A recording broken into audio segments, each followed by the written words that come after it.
깊이 있는 소식을 쉽고 재미있고 정확하게 알아볼 텐데요. 김앵커님 요즘에 챙겨보는 드라마 있으신가요? 있죠. 넷플릭스의 히트작 수리남. 아, 황정민 씨도 나오고 하정우 씨도 뭐 제가 상당히 개인적으로 좋아하는데 연기가 너무 진짜 끝내줍니다. 네. 컨셉도 좋고 드라마에서는 좀처럼 볼 수 없는 영화 같은 그런 씬이 나와서 상당히 좋습니다. 성인커님 어떻습니까? 그 영화 같은 거를 전 아직은 보지는 못했고, 못 보셨군요. 꼭 보십시오. 예, 저는 이제 티빙에서 유미의 세포들을 봤어요. 이제 유미를 응원하면서 굉장히 감정이입을 김고은 씨 나오는. 그렇죠, 맞습니다. 재밌게 봤어요. 예, 네. 유미, 이 성인커님하고 예, 이름이 유미를- 같은 예, 유미를 제목이라서 응원하죠. 좋아하시는 건 아닌지 모르겠습니다.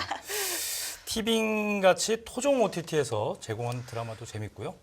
근데 한국 드라마들이 넷플릭스에 진출하면서부터요 연일 대박을 치고 있습니다. 맞습니다. K 콘텐츠의 파워가 굉장히 지금 두각을 나타내고 있죠. 네, 맞습니다. 이 K 콘텐츠의 눈부신 성공, 그런데 이면에는 이제 불편한 진실도 숨어 있는데요. 저희가 IP, 그러니까 지적 재산권을 둘러싼 이야기를 오늘 좀 하려고 하는데 오늘 자세한 이야기를 유창희 경제평론가 모시고 이야기 나눠보겠습니다. 안녕하세요. 안녕하십니까. 네, 안녕하십니까. 바이오로의 K 전성시대 네. 열렸습니다. BTS, 블랙핑크, 오징어 게임, K-팝, K-웹툰, 드라마까지 한국이 접수했다고 해도 네. 과언이 아닌데요. 넷플릭스 오리지널 시리즈 나온 수리남이 방금 얘기했다시피 네. 인기를 끌고 있죠. 기생충부터 수리남까지 K 콘텐츠의 계보 먼저 좀 설명을 해주시죠. 네, 뭐 K 컨텐츠의 서막을 연 거는 말씀하신 것처럼 기생충이라고 기생충이 볼 수 원조다. 있을 것 같아요. 물론 네네. 그 전에 뭐 설국열차도 있고 여러 가지가 있었습니다만은 네. 뭐 기생충이 이제 칸 황금 종려상도 받았고 대표적으로 이제 아카데미 그 작품상을 받았죠. 그렇죠. 그래서 이제 그런 부분들이 좀 서막을 열었다라고 보고 있고요. 네. 그다음에 이제 뭐 오스카 여우조연상을 받은 미나리 또 있고요. 그리고 미국 골든글로브 나무조연상이라든지 비영어 드라마 최초로 에이미상을 수상한 뭐 오징어 게임 오징어 게임. 다들 뭐 아시겠죠. 네. 그리고 K 좀비물을 세계에 알린 뭐 킹덤이라든지 지금 우리 학교는 이 이제 또 새로운 장르를 열었고 최근에 말씀하신 수리남까지 네. 상당히 그 K 콘텐츠를 좀 홍보하고 있다 생각하고 있고요. 뭐 이렇게 K 콘텐츠가 세계를 선도하게 된 계기는 기존에 표현하던 방식을 새롭게 재표현한 것에 성공한 것 같아요. 그래서 좀비 영화라 그런다면 그냥 무차별적으로 사람 죽이고 뭐 이런 거라면 예. 한국판 좀비는 뭐 부산행이나 킹덤 같은 거 그쵸. 보면은 상당히 빠른 좀비 행동이라든지 맞아요. 맞아요. 그런 부분들이 좀 네. 재해석한 부분들이 세계에서도 좀 인정을 받지 않았나 생각을 좀 하고 있고 네. 이런 거에 대한 성과로 인해서 이정재 씨 같은 경우는 그 스타워즈 새로운 시리즈의 네. 주연으로 네. 발탁될 정도로 지금 성장하고 있죠. 그래서 네. 좀 정말 K 콘텐츠의 광폭 횡보는 끝이 없지 않나. 이제 시작이 아닐까 생각하고 있습니다. 네. 이게 기생충이 나온 게 3년 전이잖아요. 2019년. 그렇죠. 네. 근데 네. 그때부터 지금까지 뭐 역사를 새로 쓰고 있다라고 말해도 네. 과언이 아닐 정도의 상황인데 네. 이게 또 특징 중에 하나가 그러니까 기존에 있던 콘텐츠가 또 재해석되고 말씀하신 것처럼 또 다시 만들어지는 네. 그러니까 그렇죠. 그 지금 우리 학교는 같은 경우도 그렇고 제가 재밌게 본 유미의 세포들도 사실은 웹툰이 이제 웹툰에서. 원작인 오, 거잖아요. 네. 이제 예. 그런 부분이 좀 눈에 띄는 것 같아요. 그러다 보니까 이제 웹툰이나 소설이나 드라마 같은 K 콘텐츠 부상과 함께 언급되는 게 이 지적 재산권, 네. IP, Intellectual Property Rights 뭐 이렇게 얘기할 프로그램인데 잘 만든 콘텐츠 하나가 영화도 되고 드라마도 되고 맞아요. 이러니까 콘텐츠 사업에서는 이 부분에 관심을 기울일 수밖에 없는 거죠. 그렇죠. 그러니까 뭐 오징어 게임처럼 여러 그 작품이 좋은 성과를 보여주고 있죠. 뭐 그거에 대한 그 어떤 기반은 또 웹툰이라든지 웹소설이 되고 있고요. 네. 그래서 그 전보다 지적 재산권에 대해서 관심이 많아지고 있고요. 네. 뭐 우리나라 같은 경우는 뭐 이런 지적 재산권 확보에 전쟁을 지금 하고 있다라고 표현할 정도로 여러 업체들이 관련된 자료, 관련된 산업에 대해서 관심이 많고요. 대표적으로 이제 강폭 행보를 하고 있는 게 네이버하고 카카오라고 보시면 될 것 같아요. 네. 네이버는 최근에 이제 그 캐나다 웹소설 전 세계 1위 점유율을 차지하고 있는 웹소설 그 왓패드라는 회사를 인수를 해가지고 지적 재산권을 좀 확보하려 하고 있고요. 네. 카카오는 카카오 플랫폼 내에 있는 플랫폼을 통해서 웹툰이라든지 웹소설 관련돼서 지적 재산권을 확보하고 있고요. 네. 이제는 이제 단순하게 지적 재산권을 확보하는 데 그치는 것이 아니라 이것을 이제 영상화해서 비즈니스 사업 모델로 좀 확대하고 있어요. 그래서 뭐 네이버 같은 경우는 애프터라는 그 영화가 네 번째 시리즈가 미국에서 박스오피스 1위를 차지하기도 했었고요. 또 조석 작가님이죠. 문유라는 웹툰 그 만화를 영화화해서 뭐 그 동행 월구라고 해요. 제목이. 그래서 중국에서 누적 매출이 7천억 정도, 오. 6천억 정도 되고요. 네. 누적 관객 수가 7천만 명. 그러니까 올해 박스오피스 기준 2위를 차지하고 있다고 굉장하네요. 합니다. 네. 대단합니다. 그리고 저도 재밌게 보긴 했는데 네. 그 이태원 클라스 아, 예. 영화 그 드라마 있잖아요. 네. 저도 봤습니다. 카카오 같은 경우는 이것을 이제 롯본기 클라스로 이제 아. 일본판 네, 리메이크 해가지고 음. 일본에서 7월에 방영하기도 했었고요. 오. 그래서 이런 그 웹툰이라든지 웹소설의 지적 재산권을 통해 가지고 뭐 오디오라든지 뭐 메타버스, 뭐 NFT 등 2차 저작물로도 지금 속속 제작 중에 있는데 이렇게 하나의 작품이 여러의 그 장르로 확장되고 부가 사업을 만들어낼 수 있다 보니까 그 지적 재산권 자체를 상당히 그 지적 재산의 원천으로 좀 보고 있고 이 원천이 될 수 있는 거는 그 저작권과 상표권을 중심으로 나눠져 있기 때문이에요. 그래서 저작권은 쉽게 말하면은 기존의 작품을 재해석하는 부분들, 예를 들어서 소설을 영화로 만든다든가, 영화로 만들어졌던 것을 다시 뮤지컬로 만든다든가 이런 부분들로 이렇게 변화를 하려면 이 저작권이라는 것 자체를 갖고 있어야 돼요. 이게 없으면 이 변화를 할 수가 없거든요. 네. 그리고 상표권이라는 건 뭐냐면 쉽게 설명해서 우리가 이제 포켓몬빵이라고 아, 다들 예. 아시죠? 그렇죠. 뭐 지금도 가끔 편의점 가면 포켓몬빵 많아요. 없습니다라고 네, 이렇게 맞아요. 써있기도 됐어요. 하니까요. 예. 근데 결국 빵을 만드는 회사는 SPC 상립이지만 아. 이 포켓몬이라는 캐릭터를 활용해서 제품을 만드는 거 아니겠습니까? 네네. 그렇죠. 그래서 이 캐릭터라든지 이런 부분들에 대해서 브랜드 권리를 이용할 수 있게끔 해서 로열티를 지급받을 수 있는 게 이제 상표권이라고 하죠. 그래서 이 두 개의 저작권과 상표권 때문에 성공한 작품은 한마디로 이 지적재산권을 가지게 되는 작품은 황금알을 낳는 거위라고 좀 표현을 하고 있습니다. 그렇군요. 그럼 여기서 궁금한 거는 오징어 게임 같이 네. 전 세계적으로 이제 흥행한 그런 작품의 경우에는 이 지적 재산권을 다 갖고 있다고 저희가 알고 있는 건가요? 어떻게 되어 있는 건가요? 지금?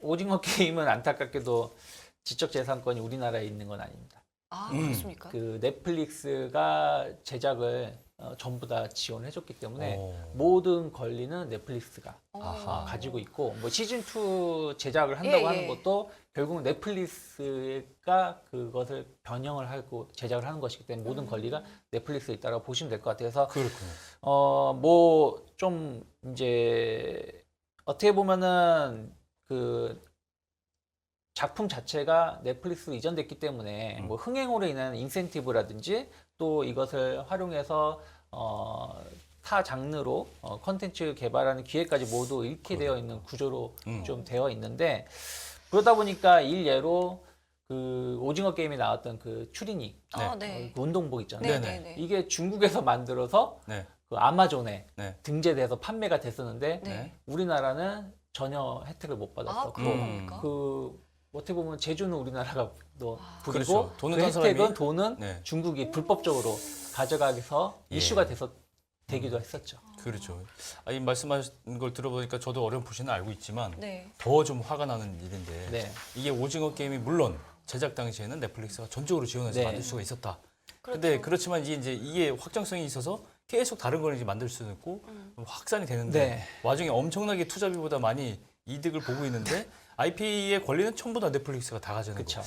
이 과정은 합당한 것인가? 여기서 문제점이 여기서 좀 나오는 거죠. 그쵸. 뭐 결과적으로만 보면 화가 나기도 하고 네. 이게 맞는 건가? 네. 뭐 이러한 비슷한 사례가 이제 어린이들 동화에서 보면 구름빵이라는 예. 그 작품 자체가 동화책이. 작가님이 회사 네. 그 출판사하고 소송을 걸었던 예. 적도 있었는데 뭐 어떻게 보면은 좀 억울하긴 한데 또 반대로 본다라면 이렇게 해서라도 작품을 만들 수밖에 없는 그 제작 환경이 그렇죠. 좀 문제가 예. 되지 않나 네. 생각을 좀 하고 있습니다. 또 하나가 우리나라 같은 경우는 아직까지는 뭐 그 문화나 컨텐츠 이런 측면에서 본다면 뭐 미국이라든지 뭐 유럽하고 비교해 본다라면 아직까지도 좀 작은 국가이라고도 볼 수 있고요. 네. 그래서 이제 뭐 넷플릭스라든지 뭐 요즘에 디즈니 플러스라든지 뭐 애플 TV 뭐 이런 부분들을 통해 가지고 대규모 지원을 통해서 창작이라든지 혹은 그 새로운 뭐 이렇게 CG라든지 이런 부분들을 지원받는 거라는 측면에서는 또 좋게 볼 수가 있고 네. 또 K 콘텐츠를 세계화 시켰다는 것도 또 어떻게 보면 그렇죠. 좋게 볼 수 있습니다. 그리고 지금은 비록 좀 불리하게 계약을 했지만 이렇게 성공을 함으로 인해서 그 다음에 어떤 작품을 좀 찍을 때나 지원을 받을 때는 좀 더 좋은 조건으로 이제 계약을 할 수 있는 부분들도 뭐 좋게 좀 좋은 기반이 만들 수 있겠죠. 그렇죠. 하지만 이제 뭐 예를 들어서 오징어 게임을 예를 든다라면 이게 제작비가 한 254억 정도 들었다고 해요. 네. 근데 이게 작년 10월 기준으로 이 경제적 가치가 1조 원이 넘었다고 합니다. 그러면 거의 제작비의 계산이 거의 안 되네요. 한 40배에서 50배 정도의 네, 수익을 얻었다. 경제적 가치를 만들었다고 하는데 그러다 보니까 이런 것이 과연 정당한 것인가라는 네. 의견 좀 충돌, 좀 의견이 분분한 것도 사실이고요. 그래서 업계에서는 좀 이런 것을 좀 수정해 나가려고 노력은 하는데 솔직히 쉽지는 않은 게 사실이죠. 그렇겠죠. 그러면은 지금 이 넷플릭스 오리지널 시리즈라고 저희가 이제 알고 네. 있으니까 기존의 창작물 없이 넷플릭스에서 이제 자체적으로 만드는 이 콘텐츠들 같은 경우에는 이렇게 전부 다 IP를 다 넷플릭스가 소유를 하고 있는 구조인가요?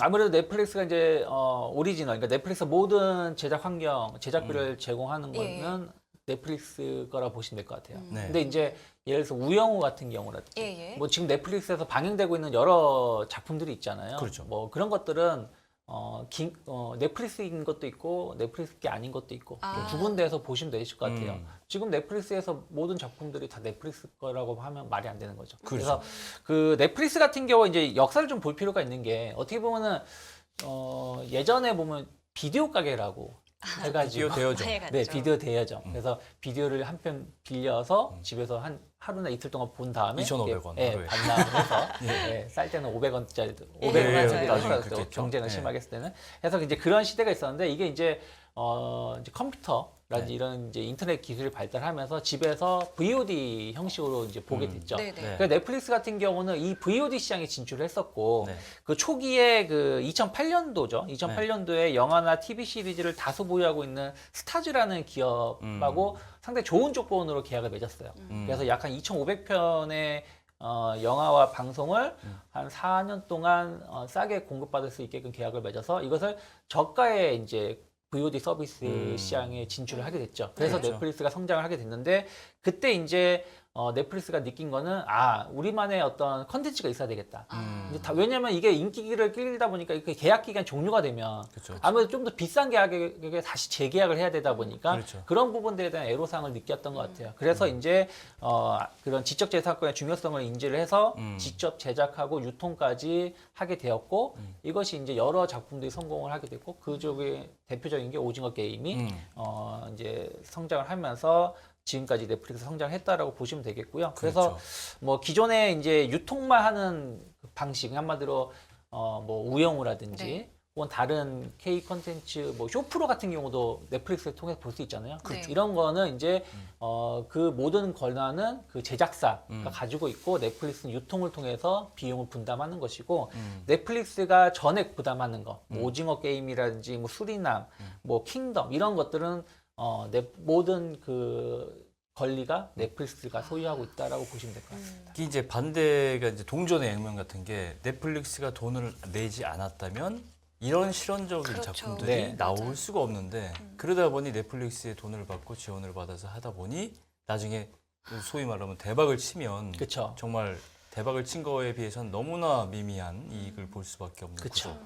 이 굉장히 약간 뭐랄까 이게 이럴 수도 없고 저럴 수도 없는 진퇴양난이다 이렇게 볼 수가 있는데 일단 뭐 성공 방정식이 어느 정도 존재해야 되는 국내에서는 그렇답니다.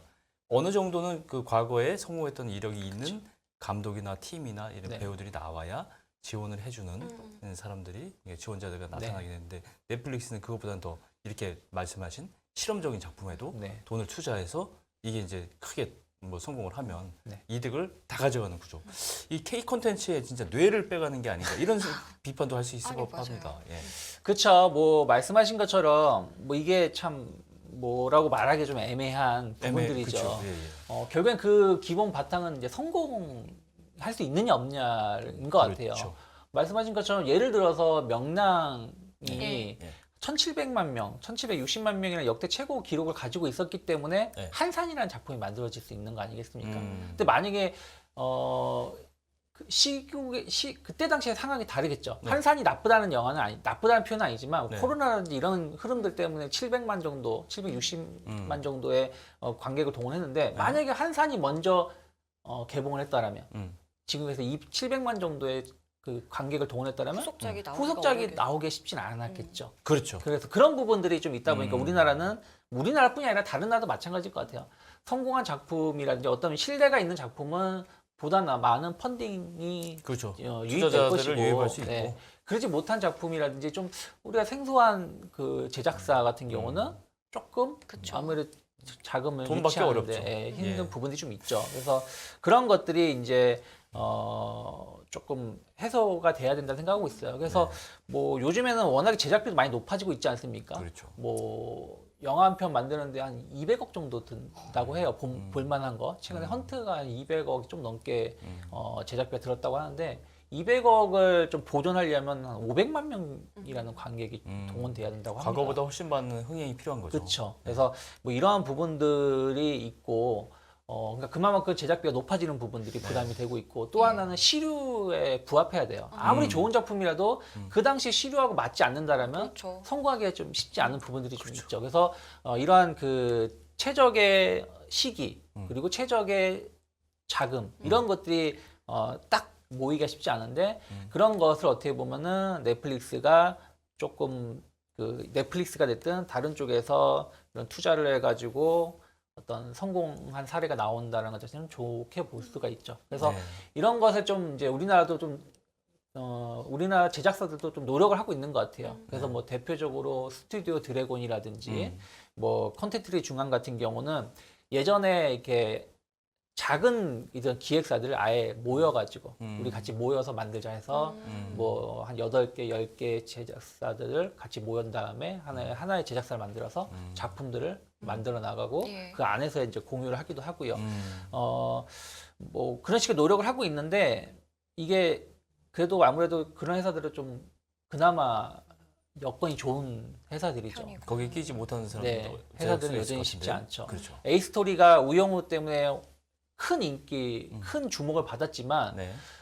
A스토리가 주목을 받았던 거 이제 이런 거에 대해서 관심을 갖고 노력을 하게 된 계기는 킹덤을 제작을 했는데 넷플릭스를 통해 가지고 예. 그 모든 것이 이제 넷플릭스에 가다 보니까 이게 좀 중요하다 생각을 해서 이쪽에 좀 강화를 했는데 그래서 나온 작품이 지리산이라는 영화예요. 전지현 씨 주연으로 한. 네. 근데 이게 한 안 300억 정도, 320억 정도 자금이 제작비가 들었는데 들었는데 조금 흥행에는 실패를 못했죠. 그래서 주가도 급락을 했었고요. 하지만 또 우영우가 또 성공을 하면서 또 재기에 발표할 말을 했는데 이러한 부분들, 그러니까 좋은 그 작품을 발굴하고 투자를 해야 되는 상황이 좀 절실하고 이런 부분들이 좀 제작사 혹은 뭐 기획사 또 투자사하고의 약간 이해관계가 좀 충돌하다 보니까 이런 여러 가지의 뭐 좋은 결과, 안 좋은 결과가 발생하는 것 같습니다. 네. 그 오징어 게임의 황동혁 감독도 그런 말을 하긴 했더라고요. 그러니까 성공을 해서 내가 좋은 기회를 얻기는 했지만 네.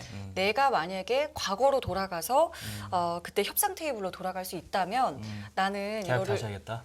그렇죠. 그러니까 이거를 이제 공동으로 하는 거를 조금 더 강하게 네. 말하겠다라는 굉장히 아쉬움이 그쵸. 드러난 대목인 그렇죠. 거잖아요. 말하자면 어떤 뭐 성공에 대한 옵션 있는 게 근데 입장 바꿔놓고 생각하면 그 당시에는 이 작품을 해야 되는데 그쵸. 돈 그쵸. 내줄 사람은 만약에 없어요. 네. 근데 넷플릭스 하면 거의 구원자의 손길 같은 거 그렇죠, 아닙니까? 그렇죠. 근데 이게 그러면 불공정한 계약을 할 수밖에 없습니다, 사실은. 그렇죠. 또 그죠? 넷플릭스 입장에서 꼭 기업자, 넷플릭스든 뭐든 다른 이런 제작사들도 뭐가 성공할지 모르잖아요. 그러니까요. 그러니까 둘 다 되게 위험성은 있는 결과가 거예요. 둘 다 있는데 둘다 위험성이 10개의 작품을 투자를 해서 거기서 하나만 성공을 해도 나머지 실패한 것들을 건지는 거다 보니까 그러니까. 이걸 가지고 무조건 나쁘다 좋다라고 좋다를 말 수는 표현할 수는 없어요. 없는 것 같아요. 예. 하지만 어찌되었든 좀 제작사들 좀 이런 쪽에 조금은 베네핏을 좀 더 줄 수 있는 방법을 고안하는 게 네. 좋지 맞습니다. 않을까 판단하고 있습니다. 이게 중요한 거는 지금 K 콘텐츠가 막 이제 전 세계적으로 각광을 받고 있을 네. 때 네. 이 제작자들의 능력이 발휘돼야 될 이 시점에서는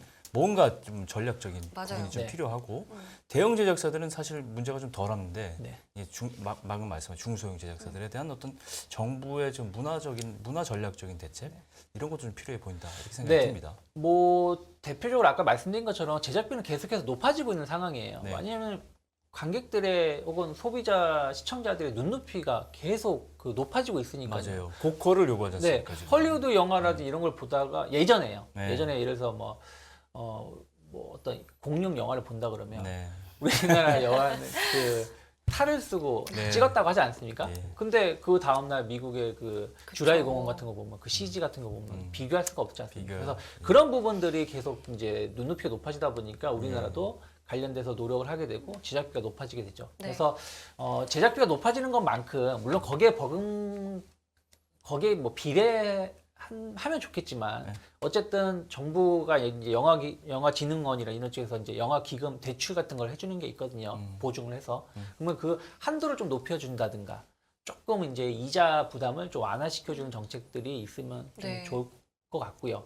그리고 이제 그 뭐 과학기술정보통신부라든지 한국방송통신전파진흥원, 뭐 한국전파진흥원 협회 등 이제 어쨌든 정부도 OTT 시장이 해외 기업에 넘어가는 것보다는 국내 토종 OTT 기업들이 좀 더 성장하길 원하고 있고 이 OTT 시장 국내 OTT 기업이 좀 성장하려면 좋은 양질의 작품들이 많이 있어야 되잖아요. 그렇죠. 그래가지고 주요 그 정부 단체가 이제 한 94편 정도 제작을 좀 지원하려고 선정을 좀 해놓은 것들이 좀 있습니다. 이런 것들이 좀 빨리빨리 자금이 집행이 되고 작품들이 만들어진다라면 좀 좋은 결과를 좀 볼 수 있지 않을까 생각을 좀 하고 있고요. 네. 그리고 이제 뭐 이건 좀 별개 조금 우리가 보기엔 별거 아닌 것 같아도 또 업체들 현장에서는 이 등급을 빨리빨리 좀 등급 심사라고 등급 심사 저희가 같은 걸 어. 빨리 통과해 주길 원한다고 해요. 행정적인 절차가 좀 네. 시간이 걸린다 이거죠. 그래서 왜냐면 그래야 또 빨리 작품을 방영하거나 그렇죠. 할 수 네. 있으니까. 그래서 네. 이런 것을 이제 최근에는 이제 온라인으로 좀 빨리 할 수 있게끔 뭐 정부가 또 생각을 좀 정책을 좀 완화시키는 부분들이 좀 있다 보니까 정부도 좀 많은 노력을 하고 있는 건 사실인 것 같아요. 네. 하지만 실제 이제 업계에 계신 분들하고 약간 차이가 있으니까 이런 부분들을 조금 더 확대하는 전략이 필요하지 않을까 판단하고 있습니다. 그렇죠. 그러니까 우리가 이제 제2의 오징어 게임 수리남 같은 작품들을 이제 네. 만나려면 지금 이야기한 이 IP 그리고 창작자들이 좀 보호받는 그런 환경이 좀 더 만들어졌으면 좋겠다라는 생각을 해보면서 오늘 유창희 평론가는 여기서 인사드리겠습니다. 말씀 고맙습니다. 고맙습니다. 네, 감사합니다. 네, 깊이가 다른 경제 뉴스 연합뉴스 경제TV 경제를 읽으려면 꼭 알아야 할 이슈들 경제 언박싱 통해서 앞으로도 계속 시청을 해주시고요. 여러분들 생각은 어떠신지 유튜브 채널에 댓글도 부탁드리겠습니다. 네, 시청해주신 여러분 감사드리고요. 저희는 내일 이 시간에 다시 찾아뵙겠습니다. 네, 지금까지 김경훈 성유미였습니다. 감사합니다. 고맙습니다.